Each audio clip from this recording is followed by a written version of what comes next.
Welcome to Let's Connect Greater Portland, a show about the changes and challenges we face and the great things that people are doing to make Greater Portland a fantastic place. I'm Christina Egan, your host. Today, we're talking all about trails. We'll discuss Maine's current trail network and what the future may bring to us for new trails in Maine. I'm here with Allison Burson, who is the National Greenway Director of East Coast Greenway, Rob Lavoie, who is a town councilor in Gorham, and Dick Woodbury, former Maine State Senator and avid supporter of the Maine Trails Coalition. If you have a question, give us a call at 207-780-4909. We'd love to hear what your favorite trail is. Again, that's 780-4909. Allison, Rob, and Dick, welcome to the show. Good to be here. Thanks for having me. Thanks for having us. It's great to have you. So we're going to just go right into what you all have in common, which is that you love trails. And I'm guessing that you all love to walk, bike, and maybe even run. And I'd love to hear which trails you use quite a bit. And Allison, maybe we'll start with you. I think some of the trails I use most frequently, I love the trail in Brunswick and can't wait for the day when that connects all the way to Bath. I also love the trail along the Kennebec up in Augusta and Hollowell. Great. How about you, Rob? Well, I have to be biased here and say I love the Gorham Trail Network. I'd expect nothing less. Yeah. Tell us about it. Well, it's grown to a level where we have enough mileage of trail where each region of our network is very different from the next. So if I were feeling like I wanted to ride more technical trails one day, I would ride that network. If I wanted more mellow, say I wanted to go out with my kids, I would do the other network. So I get to pick and choose. That's why, and I don't have to drive far to get to the network. It's good of you to spare your kids those hills. Yeah, they complain a lot. And Dick, where do you like to get out and about on? Well, again, closest to home for me in Yarmouth is the West Side Trail, which runs 5 miles from close to downtown out to the end of Cousins Island, and it's just a wonderful trail through the woods. You can mountain bike it. It's terrific. I want to learn a little bit more about each of you. And Allison, I'm wondering if you could tell us a little bit about the East Coast Greenway Alliance. Yes, so I am our National Greenway Director at the East Coast Greenway Alliance, and we are working to develop a 3,000-mile multi-use pathway connecting Calais in Maine to Key West in Florida. More than 1,000 miles of it are complete, which means it's a third of the way done. And those completed miles are on protected pathways, so people using the trail are separate from cars and in a comfortable environment. And we host more than 50 million rides, walks, runs, rolls annually, and we rank as the most visited park in America. And it is pretty exciting to be working on those trails, and also awesome that some of our most scenic and beloved stretches are in Maine. Oh, and I want to zero in on that. I mean, it's a really big job you have, a national level job. But what are you doing right here in Maine with the Greenway? In Maine with the Greenway, we've got a lot of projects that we're working on. Starting all the way in the north, we're working in Calais on a Trails Gateway project and park to welcome people to the starter end of the East Coast Greenway. We're working on a Sunrise Trail extension there. We are working in Ellsworth on a rail trail, Down East Sunrise Trail connector. And we're working on surface improvements on the Down East Sunrise Trail because portions of that trail can be really rough and hard to travel for all modes, including ATV. We're also working on the Merry Meeting Trail and the Casco Bay Trail, and then, really, really close to here, the Casco Bay Bridge between Portland and South Portland, having that fully protected for people on bike, and then also working on closing gaps in the Eastern Trail. Wow, that is a lot of different trail projects. Thanks for sharing all that. Dick, you've been a state senator. You've worked on every issue under the sun. You're also an economist. So tell us, what was it about trails that made you really want to dedicate some of your time to advancing walking, biking, and, as you said, Allison, rolling? Well, I have a personal experience answer and I have a public policy answer. So let me take a shot at both. Okay. But, the personal experience answer is that the first 5 years I had kids, I lived about 2 blocks from a bike trail. And if I went 6 miles down the bike trail, I was 2 blocks away from the place where I worked. And so 8 months a year, I commuted on my bike. And I cannot emphasize enough how good that was for my physical and mental health. I just loved having exercise built into my day. I loved that I wasn't sitting in traffic. I loved that I wasn't putting fossil, emissions into the air. Just everything about it was good. And I arrived home with a clear head, kind of ready to be with my kids. So what it did for my life experience, having a bike trail there, was pretty profound.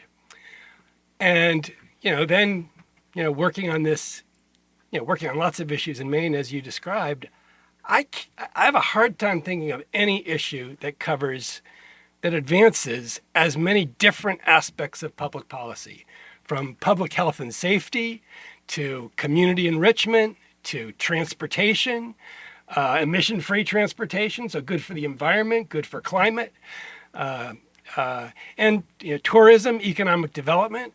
And in particular in Maine, where our whole brand is about really, the lifestyle of an outdoor lifestyle complementing our economic development strategy, trails fit that just so perfectly. I'll just add one other thing to that laundry list of public policy, which is really around social equity, because, folks that can't afford to drive often can use trails to get around. And that's another reason I think that a lot of us are really caring a lot about this issue. That's a great point. So can you also, Dick, give us a little bit more of the big picture about what kind of trail network we really have in Maine right now? Is it robust? Is it do we have a lot of needs? And then maybe you can zero in a little bit more on the greater Portland area and tell us what you think needs to happen in this area. Yeah, so Maine has iconic hiking trails. So no doubt about it, we've got Acadia, we've got Baxter, and a number of other state parks, the Western Mountains, Appalachian Trail, absolutely some spectacular destination hiking trails. What we have less developed is more of an active transportation infrastructure that connects the places people live with where they want to go. And so that's really where I've been trying to focus, more of my efforts is in creating more of a network of active transportation paths or arteries that enable people to get from one place to another by foot or by bike in a way that is safe and enjoyable, and that frankly would be an economic magnet to the state, much like our other iconic trails are. I want to dive into health a little bit because, Rob, you're a chiropractor, you're in the health industry, and I know you bike a lot. Tell us what you think is some of the biggest public health benefits or even personal health benefits of having a robust trail network. Well, there's so many positive benefits to just being outside in general, but being out on a trail, exercise, as Dick related to, the mental and physical benefits of moving your body outside, endless benefits to you. It's also the intangibles, like using your senses. You're outside in nature, you're smelling nature, you're smelling the flowers, you're smelling the coniferous trees, and you're hearing the sounds of the birds and the animals. You're feeling the wind, and the sun is beating on you. You got shadows. So it's really is almost like a cocktail of using your senses, and that you can't really put that in a study and say, hey, this does this to you. But those that go out in nature and enjoy trails, you can just know the benefits for yourself when you're out there. Yeah, that's great. And Allison shared with us a little bit about what's happening up and down the East Coast, and Dick in Maine overall. Let's go local, because you've been really involved in Gorham. And can you tell us a little bit about some of your efforts to build that multi-use trail network in Gorham? So the Gorham Trail Network kind of happened organically and basically out of necessity. Me and a few other residents in town, we were avid mountain bikers. I was about to start a family. This was 10, 15 years ago. And I realized that I didn't have a lot of time if I'm going to be a father as well, and with work. I didn't have a lot of time to, say, pack up the bike, drive up to Bradbury Mountain State Park, ride, and then pack up the bike and drive back home. I just didn't have those hours in the day. So I thought, why don't we have a trail network here in Gorham? So I reached out to the town. They connected me with the Gorham Conservation Commission, and we started developing trails on town land. And we found some big tracts of private land. So we reached out to those landowners, and I basically said, hey, do you mind if we build a trail on your land?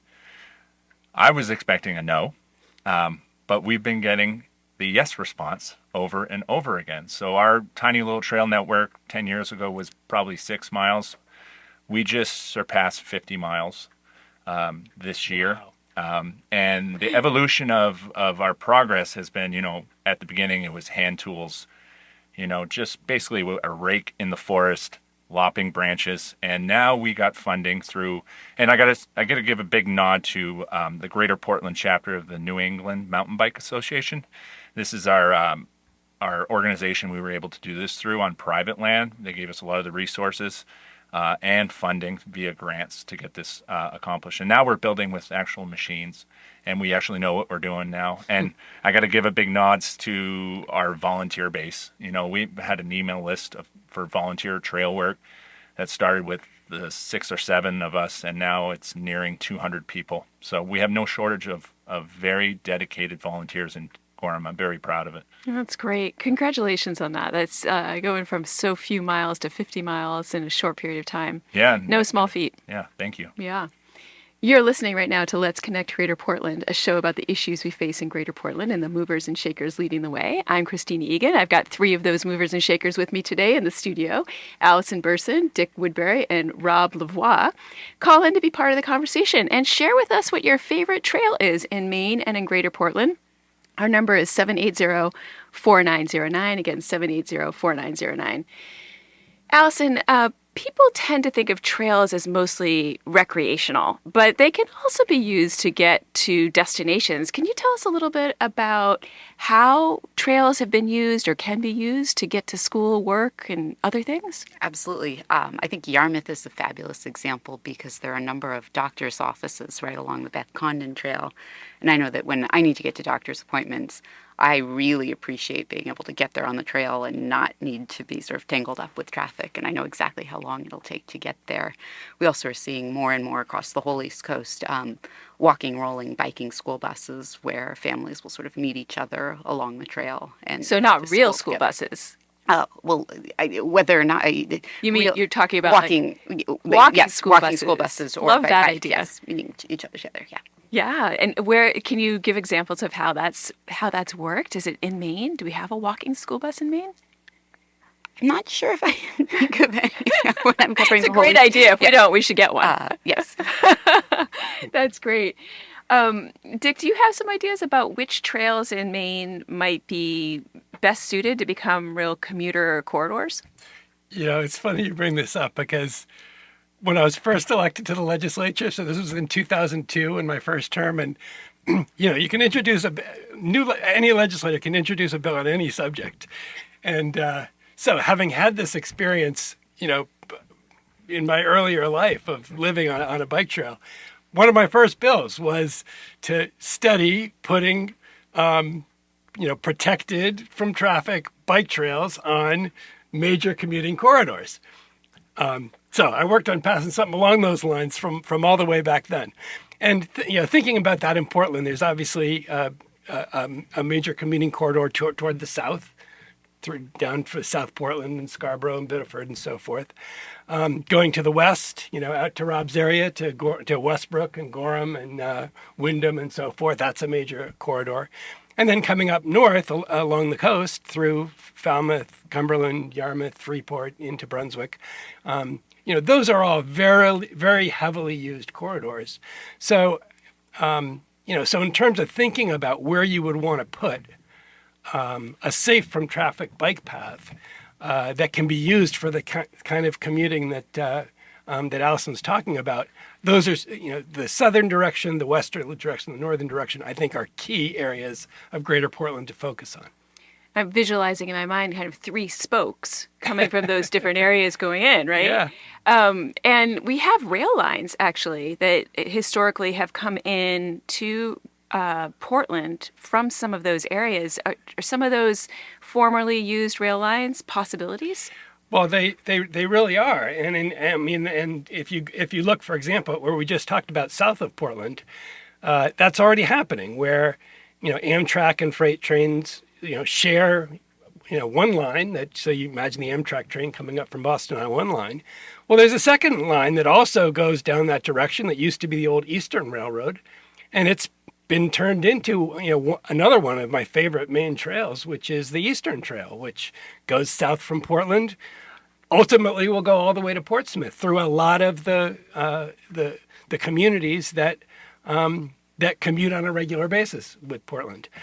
The same kind of thing exists if you go north from Portland toward Freeport, or even over to Auburn, to Lewiston, Auburn, where there's an active line. The Amtrak uses part of the active line. The active line has a left fork at a place called Royal Junction that continues on to Lewiston, Auburn, and could go to Waterville or Bangor, could go to Montreal. It's an active line that makes sense to continue to use for trains. But there's a second corridor that's not used by trains, covers the same geography between Portland and Lewiston, Auburn, and would make an absolutely spectacular rail trail through the Royal River watershed. So it's got the commuting aspect, and it's got a really beautiful recreational nature aspect. So there's that, and there is in fact an unused train line that goes west from Portland as well. So there do seem to be some real opportunities to advance these kinds of long distance trails in ways that in no way prevent some of the most commonly talked about expansions of where trains might go.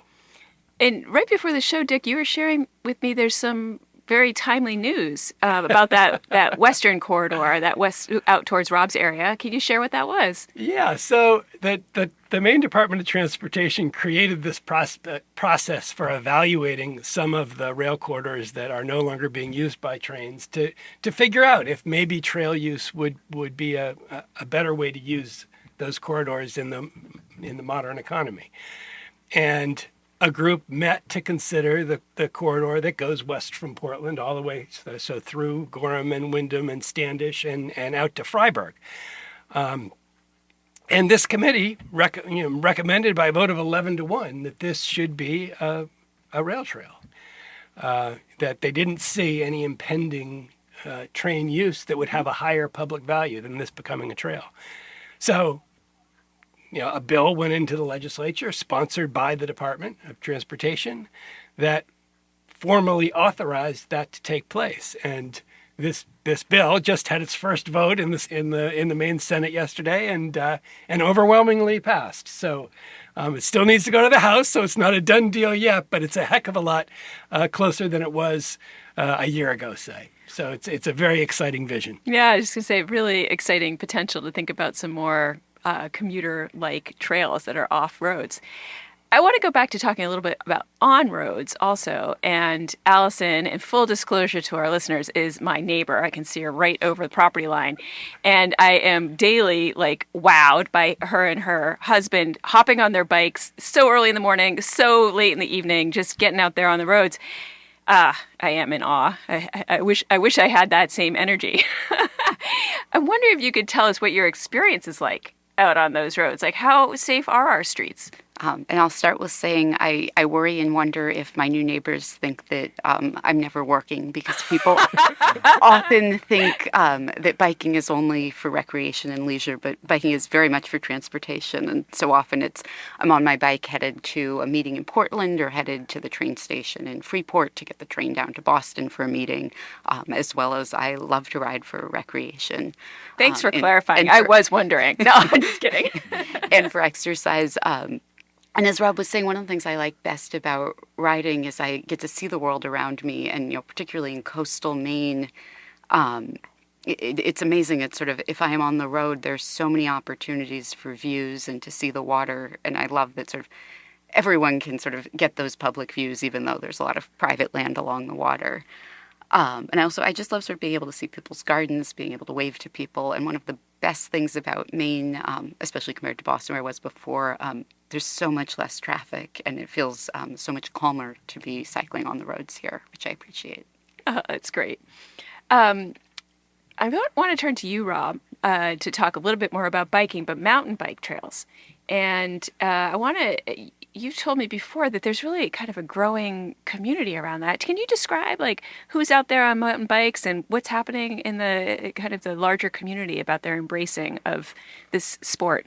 Sure. Well, to start, like I said, 10, 15, 20 years ago, there was very few places to ride a mountain bike. Well, you can ride a mountain bike anywhere. You can ride on pavement, but as far as dirt trails, but now every community has a trail network. Cape Elizabeth, Falmouth has an extensive network. Portland, Westbrook, all these communities have a trail network. It's been interesting being out on those trails, building, maintaining them, riding the trails. It's been crazy to see the growth of our sport happen so quickly. It used to be I knew everyone that I met on the trail. Oh, hey, Bill. Hey, Bob. Hey, Steve. Now it's like, who's that person? Some data. There's an app called Trail Forks, which all of our trails are on. Most trail networks in Maine are on it. We use it, and it collects data. Trail Forks told us that between 2000 and 2001, usage of our trail network increased by 366%. Whoa. Yes. And over half of those users came from out of town. So those are some big numbers. GP NEMBA, Greater Portland chapter of the New England Mountain Bike Association, was started somewhere around 1990. I'm a past president of the Greater Portland chapter. In 2000, their membership was sitting around 2,000 people. Today, it's well over 10,000 people. So people love being 5 outside. times. Yeah. That's great. Yeah. That's great. That is Rob Lavoie, who is a town councilor in the town of Gorham. I'm also here with Dick Woodbury, former state senator and with the Maine Trails Coalition, and Allison Burson, who is with the East Coast Greenway. And you're listening to Let's Connect, a show about the movers and shakers doing great things in the Greater Portland area. I'd like to dive a little bit into e-bikes. And I was just seeing on LinkedIn last night that I think it was a bill was passed that might offer rebates for e-bikes, and Efficiency Maine is looking into maybe implementing that program. And I'd like to hear, Allison, maybe with you first, what do you think is the future of e-bikes here in Maine, and what are some of the issues around it? First of all, e-bikes are awesome, and I love how it expands how many people can ride and where they can ride. For families traveling with kids, an e-bike makes it a lot easier to carry 2 kids and all the stuff they need. And I was actually just cycling the C&O and Gap trails all the way from DC to Pittsburgh. And, I'm young, healthy, active. For me, that's an easy ride. But I was amazed to see a number of older adults riding e-bikes on the trail, and it allowed them to do multi-day rides. And then for people who have health and heart conditions, e-bikes can be amazing enablers. So I think e-bikes do so much for letting people ride more comfortably, ride farther, and get to places they might not be able to otherwise. Very exciting. I've had a chance to tool around a little bit on e-bike, and it is great for people like me who don't really like hills. So it's great. We have a caller calling in. Let's see, who's on the line? Josh? Hi, this is Don calling from South Portland. How are you? Hi, Don. Thanks for calling in. I'm great. Go ahead. Great show. Thanks for educating everybody about all these things that are going on, and really appreciate it. I live close to the Greenbelt in South Portland, and I've seen a proliferation of e-bikes and even motorized skateboards. People traveling at speeds much faster, of course, than a pedestrian, and sometimes faster than a bicyclist, although a bicyclist can be going quick also. I'd just like to remind everybody out there that we share these spaces, and please to be considerate of other people, especially the elder people who are on the trails who maybe can't hear you or can't see you as well as other people when you're coming and going. Please put a bell on your unit, keep your speed down when other people are around. It's really getting to be a dangerous mix, and of course, as one of your speakers was saying so eloquently earlier on, what a great thing it is to get out and enjoy nature and your senses and everything. But Older people go out with trepidation now on the Greenbelt around South Portland, especially down around the end of Broadway, the Betsy Ross House, which is 55 plus. And so it's just asking everybody to be considerate of others, and thank you for letting me. Don, you can't see the folks in my studio right now, but they're vigorously nodding in agreement with you. It's such a great point that we all have to take care of each other when we're out on these shared spaces, especially when different things are moving at different speeds. If somebody's walking and you have an e-bike, for people to be really cautious about one another. Do any of you have any comments about what Don is sharing? Don, I wish we could hire you, or can we follow up to get some sound bites from you, because you've summed up what I hope everyone can think about trails or shared spaces. And I think another great way to think about it is one of be nice and say hi and pay attention to the people around you. And since we're talking about trails and all kinds of trail users, I want to talk for just a second also about horseback riders too, and that reminder that we've got a lot of different speeds and considerations, e-bikes, horse, and again, making sure people know who's around them and notifying people as you're coming near them. So important. The time always seems to fly on this show. We only have a couple minutes left, so I want to end with my typical magic wand question for all of you, which is, if you could wave your magic wand, what would you do to expand trails in Maine? And Dick, maybe we'll start with you. All right. Well, one of the recent things that the Maine Trails Coalition has worked on is what they're calling the Maine Active Transportation Arterials Network. And it's basically a web network of bike trails, multi-use trails, safe from traffic, that connect every single one of Maine's largest 25 municipalities, and 2/3 of Maine's population with these active transportation corridors. And the idea here is that individual communities like Gorham have their trail networks within the town.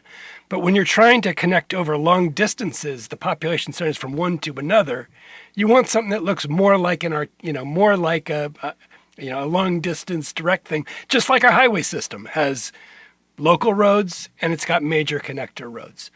So this arterials plan is a way to accomplish that for all of the population centers in the state. So if I could wave my magic wand, there is no question that I would fast track that vision. Love that vision, Dick. Thank you so much. Allison? I share that same hope and dream.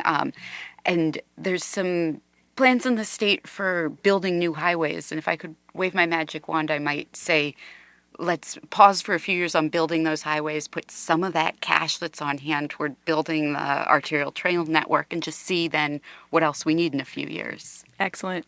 Rob, you got the final word. Well, I think Dick stole mine. But yeah, connectivity is probably what I would wish for the most. Yep. So everyone can be connected on the trails. And I guess, I don't know if this is possible, but an incentive for private landowners to open their land up for trails, in a way you could give them some kind of incentive or rebate or something. But I don't know how we would get that accomplished. But it's a great idea. Thanks for sharing that. Allison and Rob and Dick, it's been such a pleasure to have you here today. Great to be here. Thanks for having me. Thanks for having us. Also, thanks to Joshua Brister, our sound engineer, and also to WMPG, who collaborates with the Greater Portland Council of Governments in producing this show. You can reach us on Instagram at Let's Connect Radio. Join us next week for another conversation about the great work that's happening in our communities. Until then, be kind to yourself and to each other. I'm Christina Egan. See you next time on Let's Connect Greater Portland.